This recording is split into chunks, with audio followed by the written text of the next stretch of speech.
রাত 1:17। শীতের কুয়াশায় ঢাকা একটা ছোট্ট রেল স্টেশন। আমি ঢাকায় যাওয়ার জন্য শেষ ট্রেনের অপেক্ষা করছিলাম। স্টেশনে মাত্র 4-5 জন মানুষ ছিল। হঠাৎ লাউডস্পিকারে ভাঙা ভাঙা শব্দ ভেসে এলো, শেষ ট্রেন, প্ল্যাটফর্ম নম্বর 2।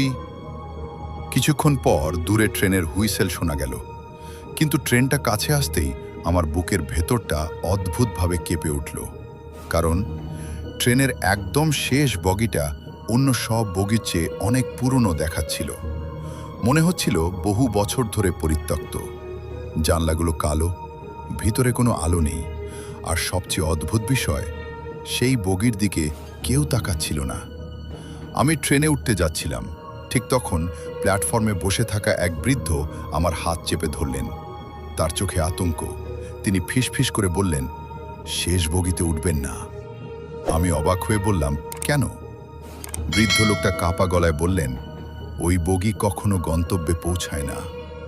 আমি হেসে ফেললাম, ভাবলাম গ্রামের মানুষের কুসংস্কার, কিন্তু তখনও বুঝিনি উনি কেন এত ভয় পেয়েছিলেন।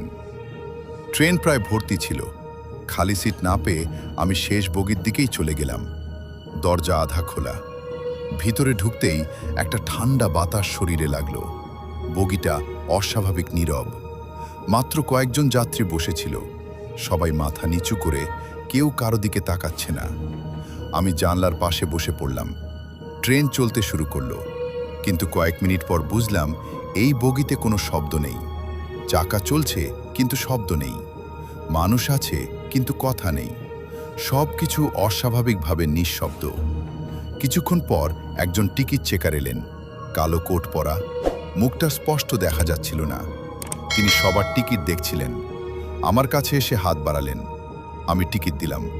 তিনি কয়েক সেকেন্ড তাকিয়ে থাকলেন, তারপর খুব আস্তে বললেন, আপনার নাম তালিকায় নেই। আমার বুক ধরফর করতে লাগলো। মানে? লোকটা ধীরে ধীরে হাসল। এই বগির যাত্রীরা সবাই তালিকাভুক্ত, আপনি নন। ট্রেন একটা স্টেশনে থামল। আমি জানলা দিয়ে বাইরে তাকালাম। স্টেশনের নাম ফলকে লেখা, শেষ স্টেশন। আমি অবাক হলাম। বাংলাদেশে এমন কোনো স্টেশন নেই। প্ল্যাটফর্মে অনেক মানুষ দাঁড়িয়ে, কিন্তু সবাই স্থির, কেউ নড়ছে না, যেন মূর্তি।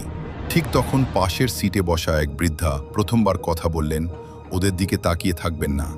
আমি তাকিয়ে রইলাম, আর কয়েক সেকেন্ড পর দেখলাম প্ল্যাটফর্মের সব মানুষ ধীরে ধীরে একসাথে আমার দিকে ঘুরে দাঁড়ালো। ভয়ে আমি অন্য যাত্রীদের দিকে তাকালাম। হঠাৎ লক্ষ্য করলাম তাদের চোখে কোনো পলক নেই, এক দৃষ্টিতে সামনে তাকিয়ে আছে। আমি পাশের লোকটাকে ডাকলাম, ভাই শুনছেন?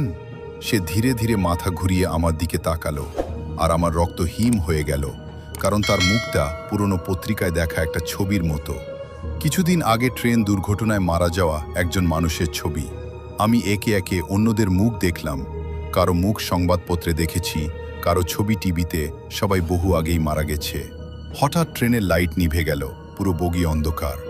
কয়েক সেকেন্ড পর জরুরি লাল আলো জ্বলে উঠল, আর সেই আলোতে আমি দেখলাম বগির ভেতরের দেয়ালে অসংখ্য নাম লেখা।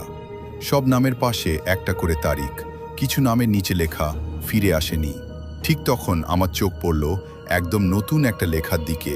সেখানে লেখা আমার নাম, আর তার নিচে আজকের তারিখ। আমি আতঙ্কে দরজার দিকে দৌড় দিলাম। দরজা খুলে বাইরের বগিতে যাওয়ার চেষ্টা করলাম, কিন্তু দরজার ওপাশে আর কোনো বগি নেই, শুধু অন্ধকার, অন্তহীন অন্ধকার।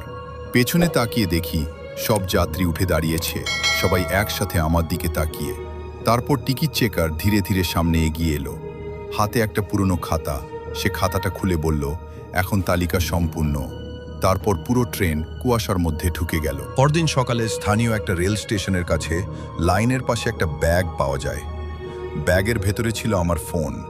ফোনের শেষ ভিডিওতে দেখা যায় একটা পুরনো ট্রেন কুয়াশার মধ্যে দাঁড়িয়ে আছে, আর তার একদম শেষ বগির জানালায় আমি বসে আছি। ধীরে ধীরে মাথা ঘুরিয়ে ক্যামেরার দিকে তাকাচ্ছি। তারপর ভিডিওটা নিজে নিজে বন্ধ হয়ে যায়। আজও নাকি গভীর রাতে কিছু স্টেশনে একটা অতিরিক্ত বগি দেখা যায়, যেটা কোনো সময়সূচিতে নেই। আর যদি কখনো শেষ ট্রেনে উঠো, তাহলে একবার দেখে নিও শেষ বগিটা সত্যি আছে তো, নাকি সেটা শুধু নতুন যাত্রী খুঁজছে। তো এই ছিল ঘটনা। আশা করি ঘটনাটি আপনাদের পছন্দ হয়েছে। আপনি কোথা থেকে আমাদেরকে শুনছেন কমেন্ট করে জানান।